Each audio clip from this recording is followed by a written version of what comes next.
So hey learners, welcome back to stock dictionary. आज की video में हम कुछ बेस्ट ट्रेंड लाइन स्ट्रेटजीज को देखेंगे। So first of all, what is trend line? Basically ये एक लाइन होता है जिसे हम ट्रेंडिंग मार्केट में स्विंग हाइज और स्विंग लोज को कनेक्ट करते हुए ड्रॉ करते हैं। फॉर एग्जाम्पल, यहाँ मार्केट क्लियरली डाउन ट्रेंड में है।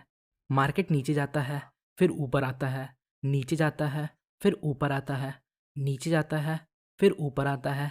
यूजुअली मार्केट जब डाउन ट्रेंड में होता है तो लोअर लो और लोअर हाइज के फॉर्मेशन में आगे बढ़ता है। नाउ चूंकि ये एक डाउन ट्रेंड है तो हम यहाँ लोअर हाइज को लेते हुए एक ट्रेंड लाइन ड्रॉ करेंगे कुछ इस प्रकार। ये हमारा मेन ट्रेंड लाइन है। नाउ अब आप देखिए, हम कैंडल्स के नीचे भी एक ट्रेंड लाइन ड्रॉ कर सकते हैं लोअर लोज को लेते हुए, जो कि एक सपोर्टिंग ट्रेंड लाइन है। एक अप ट्रेंड का एग्जांपल देखते हैं। सो यहाँ मार्केट क्लियरली अप ट्रेंड में है क्योंकि मार्केट हायर हाइज और हायर लोज बनाते हुए आगे बढ़ रहा है। चूंकि ये एक अप ट्रेंड है तो हमें हायर लोज को लेते हुए एक ट्रेंड लाइन ड्रॉ करना है कुछ इस प्रकार, जो हमारा मेन ट्रेंड लाइन है। और यहाँ हम हायर हाइज को लेते हुए भी एक ट्रेंड लाइन ड्रॉ कर सकते हैं कुछ इस प्रकार। अब समझिए हम ट्रेंड लाइन क्यों ड्रॉ करते हैं। फर्स्ट रीज़न, ट्रेंड लाइन हमें सपोर्ट और रेजिस्टेंस प्रोवाइड करता है। अपर ट्रेंड लाइन हमें रेजिस्टेंस प्रोवाइड करता है और लोअर ट्रेंड लाइन हमें सपोर्ट प्रोवाइड करता है।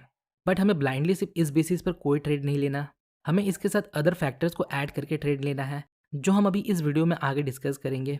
और सेकंड रीज़न, हम ट्रेंड लाइन क्यों ड्रॉ करते हैं, क्योंकि जब ट्रेंड लाइन ब्रेक होता है तो ये हमें पॉसिबल रिवर्सल ट्रेड अपॉर्चुनिटी देता है।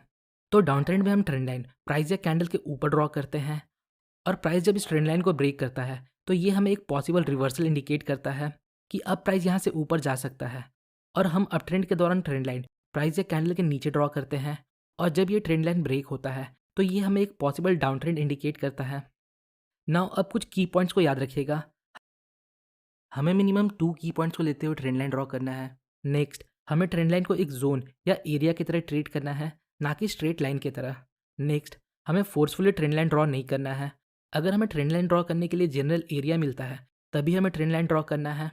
नाउ अब समझते ट्रेंड लाइन ड्रॉ कैसे करना है। सिंपली हमें अपने ट्रेडिंग प्लेटफॉर्म पर जाना है और टूल सेक्शन में ट्रेंड लाइन को सिलेक्ट करना है।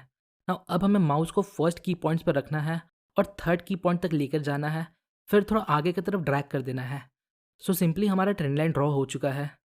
मुझसे कुछ लोगों ने पूछा कि ट्रेंड लाइन ड्रॉ करते समय कैंडल का कौन सा पार्ट ट्रेंड लाइन को टच करना चाहिए, कैंडल का विक या कैंडल की बॉडी।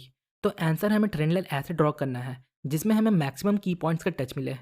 लाइक दिस एग्जांपल, यहाँ मार्केट डाउन ट्रेंड में है, सो हमने एक ट्रेंड लाइन ड्रॉ किया कुछ इस प्रकार। यहाँ आप देख सकते हो, कहीं कैंडल्स के विक ने ट्रेंड लाइन को टच किया और कहीं कैंडल के बॉडी ने, जिसकी वजह से हमें यहाँ मैक्सिमम की पॉइंट्स का टच मिला। अगर हम सिर्फ बॉडी के क्लोजिंग प्राइस को लेते हुए ट्रेंड लाइन ड्रॉ करते तो हमें ये टचेस नहीं मिलते, और अगर हम सिर्फ वीक को लेते हुए ट्रेंड लाइन ड्रॉ करते तो भी हमें ये टचेस नहीं मिलते।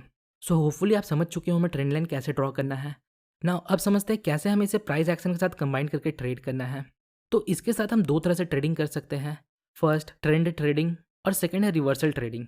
आइए पहले ट्रेंड ट्रेडिंग को समझते हैं। तो हमें कुछ ऐसे सेटअप चाहिए जहाँ ट्रेंड लाइन और सपोर्ट या रेजिस्टेंस एक दूसरे को क्रॉस ओवर करें। इस एक्सेस पॉइंट को हम एरिया ऑफ हाई कॉन्फ्लुएंस कहते हैं।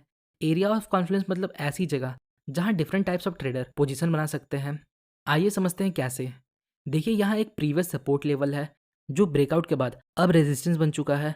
तो कुछ ऐसे ट्रेडर्स होंगे जो इस रेजिस्टेंस लेवल के बेस पर यहाँ ट्रेड लेंगे, और कुछ ऐसे होंगे जो इस ट्रेंड लाइन के बेस पर यहाँ ट्रेड लेंगे। कुछ ऐसे भी होंगे जो कैंडलस्टिक के बेस पर यहाँ ट्रेड ले, और कुछ हम जैसे ट्रेडर्स होंगे जो यहाँ एरिया ऑफ कॉन्फ्लुएंस के बेस पर ट्रेड लेंगे। तो इस लेवल पर डिफरेंट काइंड ऑफ ट्रेडर्स है जो इसे एक एरिया ऑफ कॉन्फ्लुएंस बनाता है। एज ए ट्रेडर अब हम इन सबको ब्रेक करके समझते हैं। सो मार्केट यहाँ डाउन ट्रेंड में है, तो एज ए ट्रेडर हमें हमेशा ट्रेंड के साथ चलना है, मतलब यहाँ हमें शॉर्ट की अपॉर्चुनिटी ढूंढनी है। नेक्स्ट, हमने यहाँ एक ट्रेंड लाइन ड्रॉ किया। नेक्स्ट, अब हम यहाँ देखते हैं हमारे पास एक सपोर्ट लेवल है जो ब्रेकआउट के बाद रेसिस्टेंस बन चुका है। नाउ अब हमारे पास एरिया ऑफ कॉन्फ्लुएंस है। नेक्स्ट, प्राइस वापस इस लेवल को अप्रोच करता है, और यहाँ हम देख सकते हैं मल्टीपल कैंडल्स इस लेवल पर रिएक्ट करते हैं या इसे ब्रेक करने में फेल होते हैं। सो नाउ अब हमें एक मिनी ट्रेंड लाइन ड्रॉ करना है कुछ इस प्रकार। अगर प्राइस इस मिनी ट्रेंड लाइन को ब्रेक करता है तो हम यहाँ शॉर्ट कर सकते हैं। देखिए, ओवरऑल बड़ा ट्रेंड बेरिश है, बट यहाँ एक प्रॉब्लम है, ये immediate short term trend bullish है। हो सकता है बुलिश ट्रेंड इस लेवल को ब्रेक कर दे और ऊपर चला जाए, इसलिए हमने एक मिनी ट्रेंड लाइन ड्रॉ किया, और जब प्राइस ने इसे ब्रेक कर दिया तो ये कंफर्म करता है अब ये short term bullish trend and हो चुका है। नाउ अब ओवरऑल ट्रेंड बेरिश है, अब हम यहाँ शॉर्ट कर सकते हैं। आइए अगला एग्जांपल देखते हैं। इस एग्जांपल में हम सेम स्टेप्स को फॉलो करने वाले हैं। पर इसमें हम एडिशनली मल्टीपल टाइम फ्रेम्स को यूज़ करेंगे। आइए देखते हैं कैसे। तो ये डेली टाइम फ्रेम है और यहाँ मार्केट डाउन ट्रेंड में है और हमने यहाँ एक ट्रेंड लाइन ड्रॉ किया इन पॉइंट्स को लेते हुए, और यहाँ हमारे पास एक लेवल ऑफ सपोर्ट है जो ब्रेकआउट के बाद रेजिस्टेंस बन चुका है। सो यहाँ ट्रेंड लाइन और रेजिस्टेंस लेवल एक दूसरे को कॉन्ट्रैक्ट करते हैं, जो इसे एरिया ऑफ कॉन्फ्लुएंस बनाता है। नाउ प्राइस वापस इस लेवल को अप्रोच करता है। अब हमें नहीं पता आगे क्या होने वाला है। बिग पिक्चर हमें शो कर रहा है मार्केट डाउन ट्रेंड में है, बट जो इमीडिएट शॉर्ट ट्रेंड है वो बुलिश है। सो एट फर्स्ट अब हमें देखना है जब प्राइस इस लेवल को अप्रोच करता है तो कैसे रिएक्ट करता है। तो आप यहाँ देख सकते हो जब प्राइस इस लेवल को अप्रोच करता है तो यहाँ हमारे पास एक हैंगिंग कैंडल है, बट अगेन प्राइस ने इस लेवल के साथ रिएक्ट किया।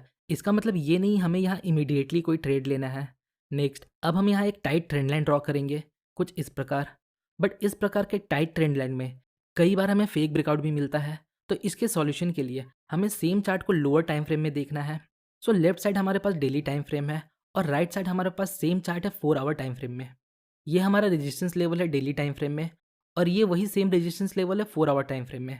ये ट्रेंड लाइन है डेली टाइम फ्रेम में और ये हमारा सेम ट्रेंड लाइन है 4 आवर टाइम फ्रेम में। ये हमारा मिनी ट्रेंड लाइन है डेली टाइम फ्रेम पे और ये हमारा सेम मिनी ट्रेंड लाइन है 4 आवर टाइम फ्रेम में। यहाँ देखिए बड़े टाइम फ्रेम में ये ट्रेंड लाइन हमें इम्परफेक्ट दिख रहा है, पर जब हम इसे छोटे टाइम फ्रेम में देखते हैं तो ये हमें एक क्लियर व्यू देता है, जिससे हम ट्रेंड को ईजिली आइडेंटिफाई कर सकते हैं और फेक ब्रेकआउट को अवॉइड कर सकते हैं। नाउ अब हमें इस शॉर्ट टाइम फ्रेम के बेस पर ट्रेड लेना है। सो यहाँ आप देख सकते हो यहाँ हमारा मिनी ट्रेंड लाइन ब्रेक हो जाता है और प्राइस यहाँ अपने प्रीवियस लो को भी ब्रेक कर देता है, जो ये कंफर्म करता है अब short term up trend and हो चुका है। नाउ अब मार्केट का ओवरऑल व्यू बेरिश है, तो अब हम यहाँ शॉर्ट कर सकते हैं। देखिए ये mini trend line breakout important नहीं है, इंपॉर्टेंट बात यह है कि ये ब्रेकआउट एरिया ऑफ कॉन्फ्लुएंस से रिजेक्शन के बाद होता है। नाउ अब हम रिवर्सल ट्रेड्स को देखते हैं। सो रिवर्सल ट्रेड्स के लिए हमें during the trend price action patterns को आइडेंटिफाई करना है और वो पैटर्न्स है double top and double bottom और ट्रेंड चेंजिंग पैटर्न। आइए एग्जांपल देखते हैं। सो यहाँ आप देख सकते हो मार्केट अप ट्रेंड में है, तो हमने एक ट्रेंड लाइन कैंडल के नीचे ड्रॉ किया कुछ इस प्रकार। अप ट्रेंड के लिए हायर हाइज का फॉर्मेशन इंपॉर्टेंट है, बट अगर आप लेटेस्ट प्राइस एक्शन को देखो तो प्राइस हायर हाई बनाने में फेल हुआ है और सेम रेजिस्टेंस लेवल पर डबल टॉप बनाता है। ये एक मोमेंटम लॉस का साइन है और साथ ही साथ डबल टॉप एक रिवर्सल पैटर्न है। नाउ अब हमें ट्रेंड लाइन के ब्रेकआउट का वेट करना है। अगर प्राइस ट्रेंड लाइन को ब्रेक करके क्लोजिंग दे दे तो हम यहाँ शॉर्ट कर सकते हैं। सेम डबल बॉटम के लिए भी अप्लाई होता है। आइए नेक्स्ट पैटर्न देखते हैं जो है ट्रेंड चेंजिंग पैटर्न। सो यहाँ आप देख सकते हो मार्केट अप ट्रेंड में है, चूँकि मार्केट हायर हाई और हायर लोज के फॉर्मेशन में आगे बढ़ रहा है। सो हमने यहाँ एक ट्रेंड लाइन ड्रॉ किया, पर अगर आप लेटेस्ट प्राइस एक्शन को देखो तो प्राइस यहाँ हायर हाई बनाने में फेल हुआ है और एक लोअर हाई बनाता है, जो एक मोमेंटम लॉस का साइन है। तो जब अप ट्रेंड के दौरान लोअर हाई बनता है तो ये हमें एक पॉसिबल ट्रेंड रिवर्सल इंडिकेट करता है, और डाउन ट्रेंड के दौरान जब हायर लो बनता है तो ये हमें एक पॉसिबल ट्रेंड रिवर्सल इंडिकेट करता है। नाउ अब हमें ब्रेकआउट का वेट करना है। अगर प्राइस इस ट्रेंड लाइन को ब्रेक करता है इसका मतलब अब मार्केट यहाँ से बेरिश हो सकता है। सो अब हम यहाँ शॉर्ट कर सकते हैं। सो होपफुली गाइस आपको इस वीडियो से थोड़ी इन्फॉर्मेशन मिली होगी। अगर आपको वीडियो इन्फॉर्मेटिव लगी तो वीडियो को लाइक और चैनल को सब्सक्राइब जरूर करें। मिलते हैं नेक्स्ट वीडियो में, तब तक के लिए best of luck for stock journey.